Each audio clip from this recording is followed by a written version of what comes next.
اراکین پارلیمنٹ کی تنخواہیں نہیں بڑھیں گی۔ وفاقی کابینہ نے تنخواہوں میں 10% ایڈہاک الاؤنس کی سمری کو مسترد کر دیا۔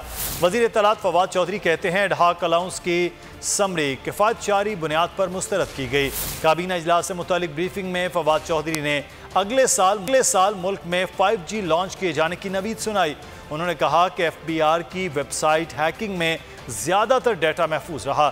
بھارت نے اسرائیلی کمپنی کے ساتھ مل کر پاکستانی واٹس ایپ یوزرز کا ڈیٹا ہیک کرنے کی کوشش کی۔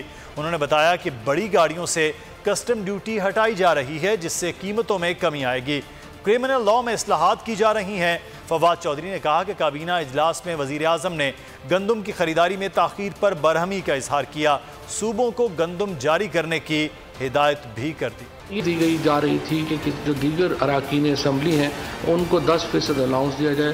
کابینہ نے کہا ہے کہ یہ اس اصول کی خلاف ورزی ہوگی۔ یہ اس آسٹیریٹی ڈرائیو کا حصہ ہے، اس بچت کا حصہ ہے جس کے نتیجے میں وزیر اعظم ہاؤس نے بہت بڑی بچت کی ہے۔ FBR کے ڈیٹا پر سائبر حملے کے پیش نظر FBR حکام کی جانب سے پبلک پروکیورمنٹ رولز 2004 کے تحت آپریشنل ایمرجنسی کا نفاذ کیا گیا اور ڈیٹا سینٹر کی سیکیورٹی کو یقینی بنایا جا سکے۔ ہندوستان نے ایک اسرائیل کی کمپنی کے ساتھ مل کے پاکستان کے اہم موبائل فونز کے جو واٹس ایپ پہ چوری کرنے کی کوشش کی اور وہ اگرچہ اس کی کامیابی اور جس میں پرائم منسٹر صاحب کا فون بھی شامل تھا، ہم نے اس کے لیے ایک انکوائری کمیٹی جو تھی وہ بنائی تھی۔ ابھی تک اس کی جو پروفیشنل ممبرز ہیں وہ تعینات نہیں ہوئے ہیں، اس کے اوپر کام کر رہے ہیں اور انشاءاللہ تعالی اس کو لے کے وہ آئیں گے۔ اگلے سال انشاءاللہ 5G لانچ کر دیا جائے گا۔ کابینہ نے PTA کو ہدایت کی ہے کہ ملک میں معیاری ٹیلی کام سروسز کو یقینی بنایا جائے۔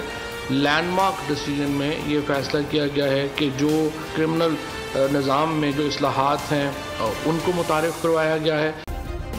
سبسکرائب کریں اور بیل دبائیں تاکہ کوئی خبر رہ نہ جائے۔